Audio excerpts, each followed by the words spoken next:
This national news edition originates from VK1WIA and is rebroadcast throughout Australia and around the world under a common licence published on the WIA website. This WIA national news service is copyright to the Wireless Institute of Australia, and rebroadcast is authorised only under the provisions of that common licence. WIA Director and Company Secretary Peter Cleave, VK8ZZ. From Australia, this is the Wireless Institute of Australia with the weekly news service. This broadcast is in text, audio and video and is accessed on wia.org.au.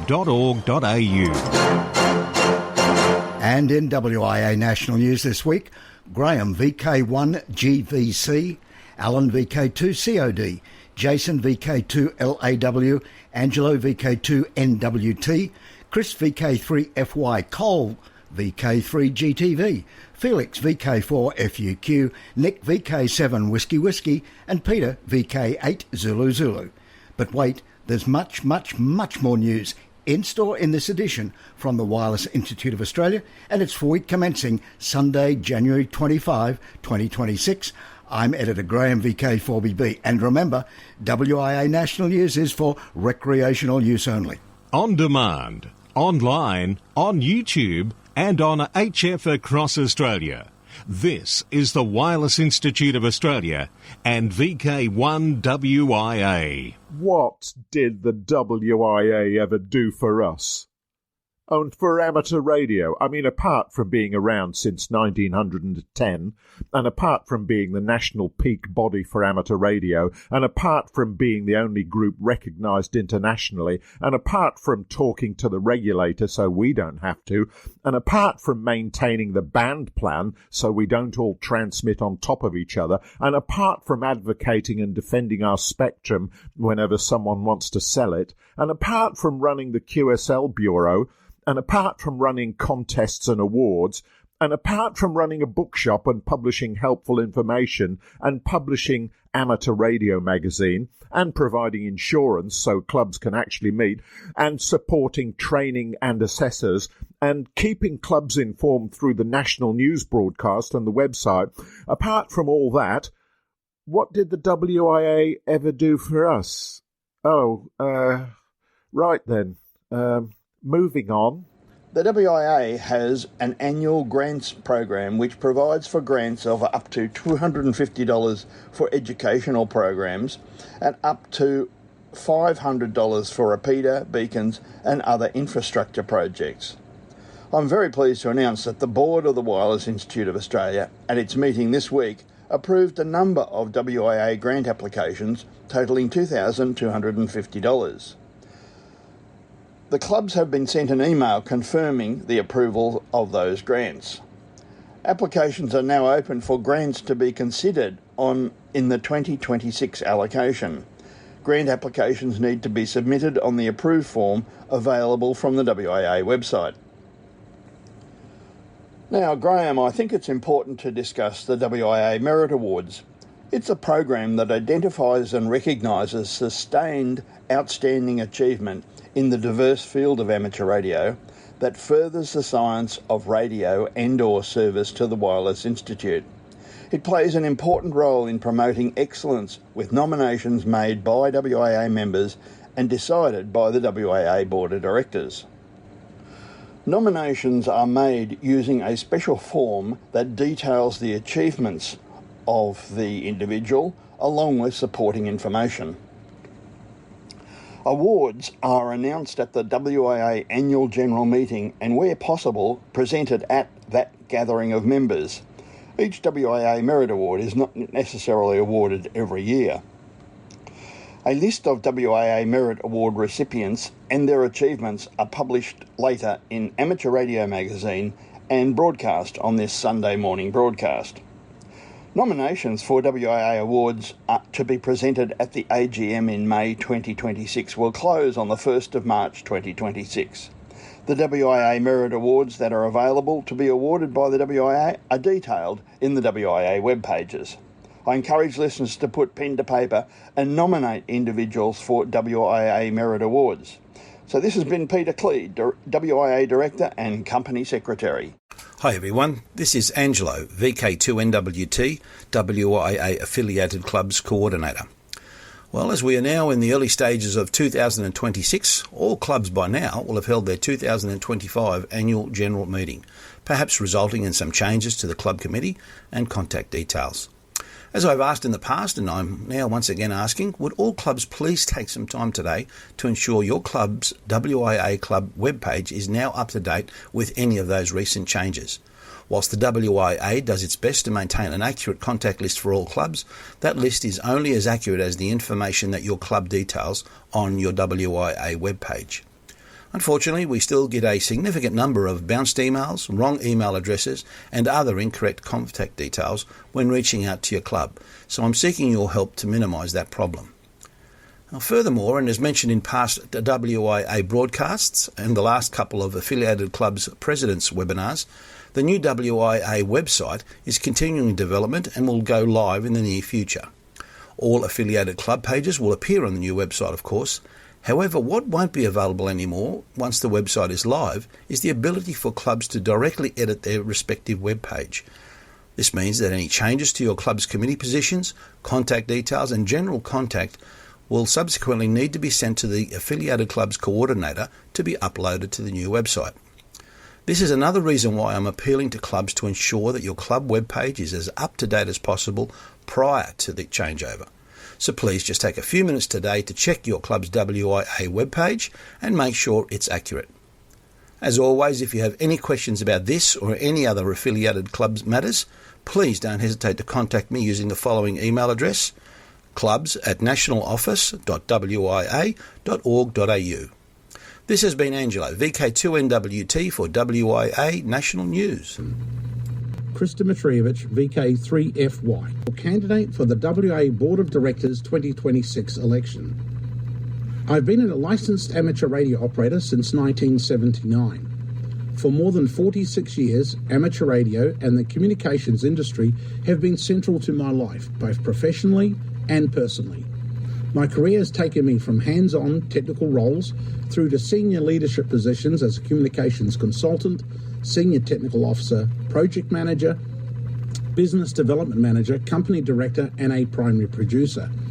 That experience has given me a strong appreciation of sound governance, financial responsibility, and importance of planning for the future. Amateur radio is not just a hobby for me, it's a family passion.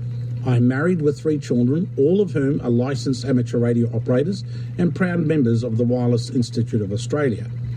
I've been a long-time member of the Wireless Institute of Australia and active participant in many amateur radio clubs. I'm currently serving on the WA Board of Directors and will have completed 4 years of service at the 2026 WIA AGM. During this time, I've worked to represent members with integrity, practical experience and a clear understanding of both the technical and human sides of amateur radio. Over the years, I have also served the amateur community as a WA accredited assessor, an AMC assessor, ACMA accredited assessor and ARRL volunteer examiner. These roles have kept me closely connected to grassroots operators, new licensees and experienced amateurs alike, and they have reinforced my belief that the strength of the WIA lies in its members. My amateur radio leadership and service. WA Board of Directors from May 2022 until present. President of the South Pacific Contest Club from 1985 until present. Founder and current trustee of the Oz Repeaternet WIRES 24160 since 2015. Provided technical communications support for the Tour de Freedom charity bike ride over 5 years, helping raise $1.8 million for Team Challenge in Western Australia. Life Associate member of the Philippine Amateur Radio Association, and I've been members of many clubs over the years, including but not limited to WANSARC, Portland Amateur Radio Club, Northern Corridor Amateur Radio Club, Zamboanga West Amateur Radio Club, South Pacific Contest Club, and Down Under DX's Contest Club. What I believe in: embracing and advancing new technologies within amateur radio, delivering greater value, accountability and transparency to WA members, encouraging broader participation across the entire amateur community, strengthening partnerships between WA members, affiliated clubs and the ACMA, growing and sustaining the WA membership base, introducing amateur radio to the younger generations and the wider community, actively involving young people in competitions, including contesting, which fosters skills, confidence and engagement, ensuring amateur radio remains fun, relevant and accessible for today's operators and for those who will become the future custodians of the hobby. I look forward to again serving the amateur radio community and will be honoured to receive your support. 73, Krista Mitrievich, VK3FY. From here, there and everywhere, you've tuned to the Wireless Institute of Australia's national news service. We are VK1WIA. Now with international news, Jason, VK2LAW. Hello. First up, from Iran, military-grade signal jamming is reportedly being used to cripple the satellite constellation's effectiveness. On January 28 last year, rapid hyperinflation of the Iranian rial, their monetary currency, saw shopkeepers implement a general strike, which soon spiralled into nationwide protests. With demonstrations gaining momentum at the start of 2026, the state implemented a nationwide internet blackout on January 8. The blackout itself has seen Iran's internet traffic plummet. According to internet traffic observation company NetBlocks, Iran has seen a 98% drop in connectivity to the outside world. The shutdown was largely facilitated by Iran's telecommunication infrastructure company, TIC, which controls Iran's international gateways. The company has issued withdrawal messages to global routers, effectively making Iranian IP addresses unreachable from outside the country. It's reported, however, Starlink is being effectively blocked by the government, potentially by military-grade jammers. Around 30% of Starlink's Iranian traffic was disrupted in the early hours of the protests, later rising to over 80%. Philip Shields, VK2 Charlie Papa Romeo, sent us a note this week. Working with commercial broadcasters, Radio Free Europe, Radio Liberty Persian Service, Radio Farda has resumed shortwave broadcasts aimed at Iran, providing an alternative to state-controlled media amid an ongoing internet blackout imposed by their government. The return to shortwave is intended to help listeners inside the country continue receiving independent news and vital information at a time when digital access is restricted. For some operators, Bouvet Island represents the ultimate technical challenge. For Vadim Ivliev, Uniform Tango 6 Uniform Delta, it's something more personal and more mysterious. From his home in Kiev, far removed from the ice storms and isolation of Bouvet, Vadim has long been drawn to the island not only for its legendary radio silence, but for the stories it inspires. Years ago, he published a piece of fiction set in the dark, icy waters off the island's coast, an eerie tale that captured readers' imagination and earned a literary award. Unlike anywhere on the mainland where human presence, history and infrastructure are always close at hand, Bouvet exists almost entirely outside the familiar world, untouched and indifferent. Now, as part of the 3 Yankee 0 Kilo D expedition, fiction gives way to first-hand experience. With ice expected on the rigging and a small international team by his side, Vadim heads south carrying both radio gear and a storyteller's curiosity. For him, Bouvet is not just a rare DX entity, it's a place utterly unlike home or any other station on Earth, where isolation strips everything down to essentials and new stories are waiting to be told. One does wonder, however, which is more dangerous, Bouvet or Kiev. A story about radio amateur spies aired on STB, state-owned Belarusian television channel, on January 15.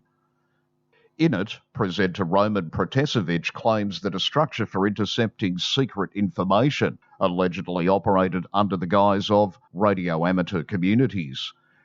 Some of the arrested are charged with espionage and treason. The latter carries a punishment up to the death penalty. In the STB story, monitoring of available frequencies is interpreted as pumping out state secrets and an attempt on the President Lukashenko's security.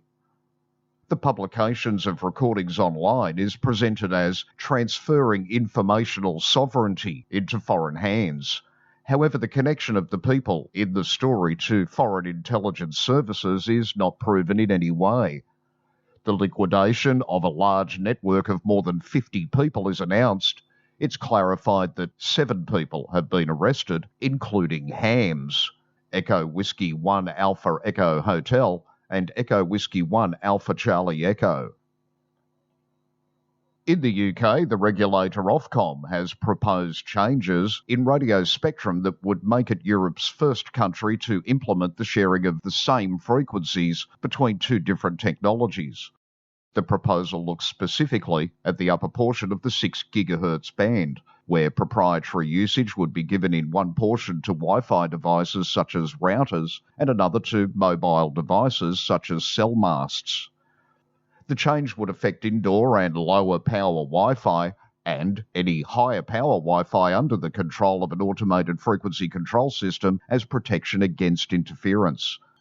Meanwhile, in the US, the 6 GHz band is getting new users.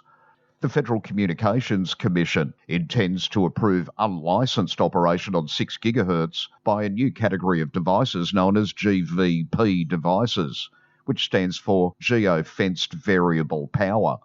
The devices are commonly used with short-range hotspots, indoor navigation, automation, and augmented or virtual reality devices. The FCC will grant the devices a higher power than previously permitted for other unlicensed devices and require them to use geofencing systems so that they do not interfere with radio astronomers and fixed microwave links. For WIA National News, in Sydney, I'm Jason, VK2LAW. We are VK1WIA. Now, operational news with VK4FUQ. Felix. Hello there.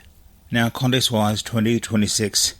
UK EICC 80-metre contest to trial self-spotting from February 2026. As a trial for the remainder of the 2025-26 season, self-spotting will be allowed in the United Kingdom and Ireland Contest Club's 80-metre contest, beginning with the SSB contest February 4, ending with their CW contest on April 29th. Entrants who self-spot or ask to be spotted must enter in the category Single Operator Connected, which is sometimes called Assisted. The aim of this self-spotting trial is to increase participation in the SSB contests, and at the same time bring SSB contestants more closely in line with CW contestants, who benefit from spots via the reverse beacon network. The RSGB, after a comprehensive review of long-term options, has entered into a formal contractual agreement with the German National Radio Society, DARC, to process all incoming and outgoing RSGB QSL cards. This partnership is said to provide a robust and effective QSL Bureau service for RSGB members.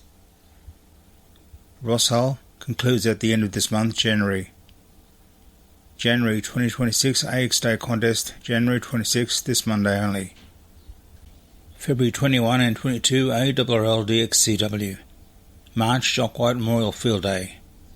March 7 and 8 ARRL DXSSB. March 15 BERU. March 21 and 22 John Moyle Memorial Field Day. Even more new rules for 2026. Now let's open the DX window to the world. Chaz, NK8O is active again as 5H3DX from Tanzania between 17 January and 9 February. In his limited spare time, he will operate CW and or digital modes on 20 to 10 metres and possibly 6 metres. QSL via LOTW, EQSL or direct home call. Again, that's NK8O. Established in 1947, the British Faraday Antarctic Station was transferred to Ukraine ownership in February 1996 and renamed Akademik Vernadsky.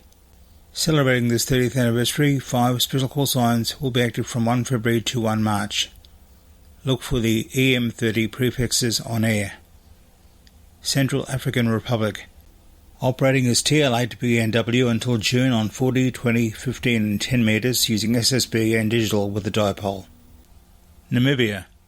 Gunter once again active as V51WH until 24 March with activity from a farm near Omaoro from 160 to 6 metres, 60 metres included. South Sudan. Z81D until 30 March. Activity from 40 to 6 metres using SSB and digital. QSL by OM3JW LOTW. Mikkel will be active as OX7AKT from Greenland, 10 to 17 February 2026. May be a good time to get Greenland in the log, whilst it is still an entity. For WIA National News, I'm Felix VK4FUQ Inningham. From here, there and everywhere, you tune to the Wireless Institute of Australia's National News Service. We are VK1WIA. Now, special interest group news with Cole, VK3GTV. Hello, first up it's Worldwide Special Interest Groups Astronomy and Wireless Weather.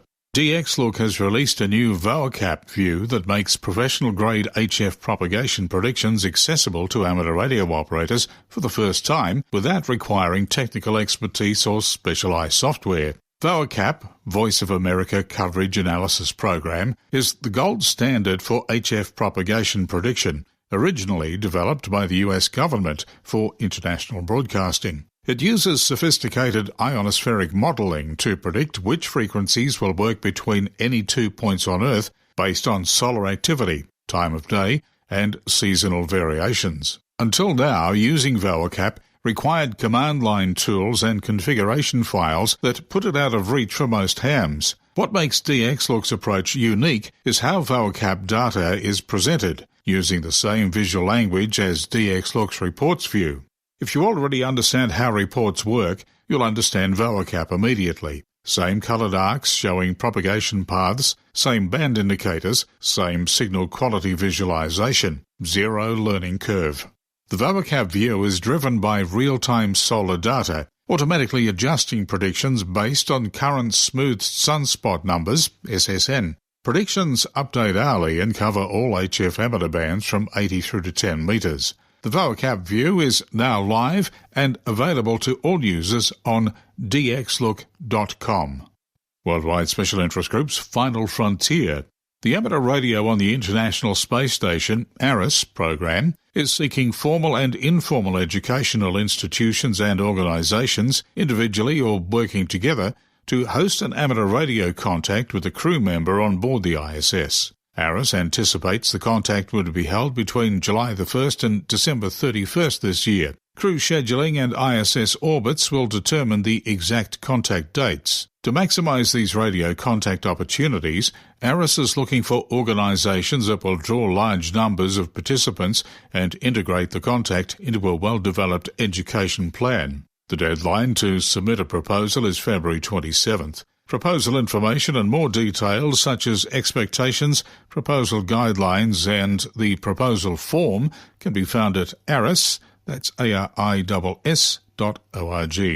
Crew 11 had been expected to stay on the International Space Station for roughly 6 months. Instead, the 4 astronauts came home after about 5, following reports that one crew member had fallen ill in orbit. ISS Crew 11's shortened stay may look like a setback, but for mission planners it doubles as a real-world test of contingency systems. Decision-making chains between Houston and other control centres and the ISS crew were put into practice under live conditions, not just in simulations. Such events feed directly into plans for trips beyond low Earth orbit, on a future mission to the Moon's Gateway Station or one day to Mars.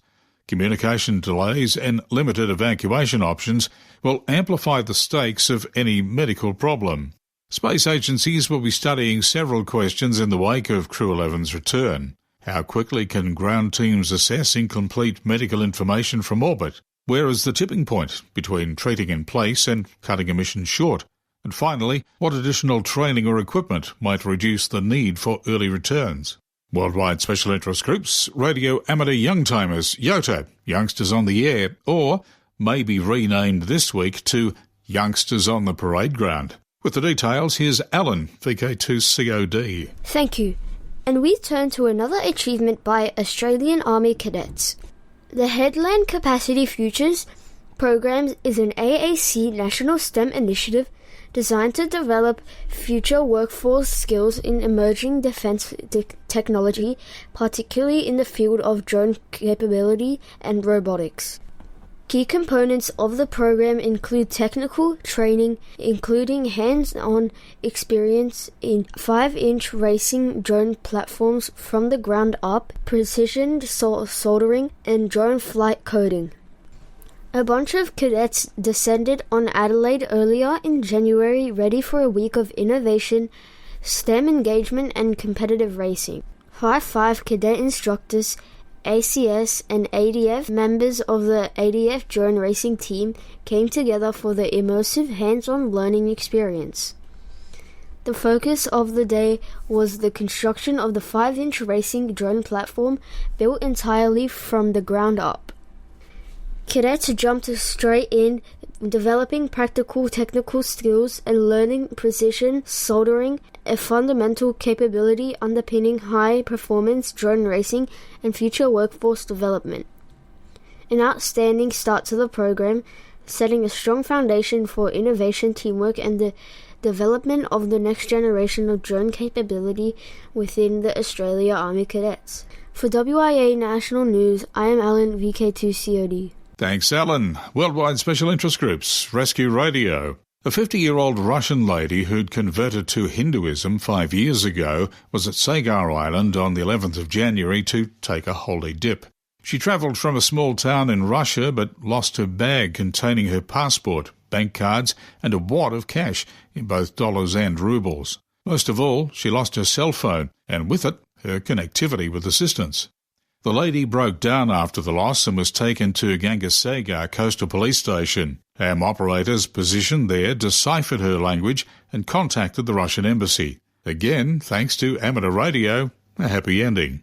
And as I leave you this week, some repeater news. Alan, VK2MG from the Central Coast Amateur Radio Club outside of Sydney, advises that at the time of submission, all services at VK2RAG Summersby are operational. The Wyson multimode repeaters on 438.8 MHz and 147.125 MHz are now operating as analog FM or P25 only. The DMR repeater on 438.85 MHz is operating well and provides good DMR coverage.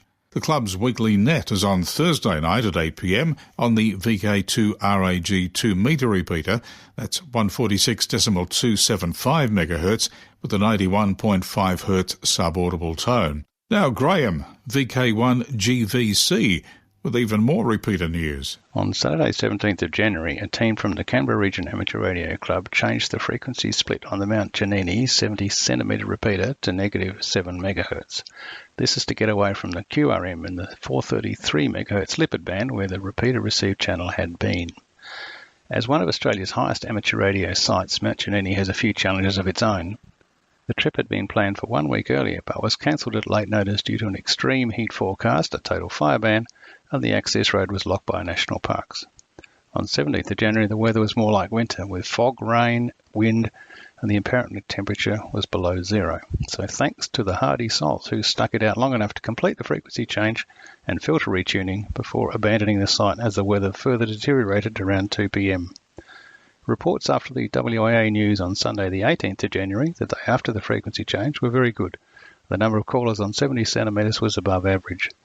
To access this repeater, you'll need to reprogram your radio with a receive frequency of 438.050 MHz, a transmit frequency of 431.050, and a CT/CSS tone of 91.5 Hz. Details of all Crack repeaters are listed on our website, which can be found in the printed edition of WIA News. I'm Graham, VK1GVC. Thanks, Graham, and that's it for the segment for this week. Till next time, stay safe. I'm Cole, VK3GTV. It's a date. In VK3, Ballarat Amateur Radio Group's Hamvention, Sunday, Feb 1. VK6, Pargfest, Mandurah Bowling Club, February 7, 9am. And VK4, Redfest, Deception Bay North State School, 9am, April 11. This is Laurie, VK4 BLE. The Redcliffe and Districts Radio Club presents Redfest 2026 on Saturday, the 11th of April at the Deception Bay North State School. This year's highlights, a major prize draw of a brand new ICOM 7300 Mark II transceiver. Enjoy hands-on workshops with excellent technical speakers, including the Free DV team from Victoria, demonstrating open-source digital voice over HF. Plenty of resellers offering new and pre-loved gear, plus breakfast, morning tea and fresh barista coffee on site. Join us for trading, learning, prizes and great company on Saturday, the 11th of April 2026. We can't wait to see you at Redfest. Now till next we meet, I'm Graham, VK4 Baker. Walk softly. From Australia, this has been the Wireless Institute of Australia with the weekly news service. This broadcast is in text, audio and video and is accessed on wia.org.au. Courtesy of Bevan, VK5 BD's ATV and YouTube channel, this has been WIA National News. We're back now, live and local, and your voice, your callbacks. And don't forget, tick like.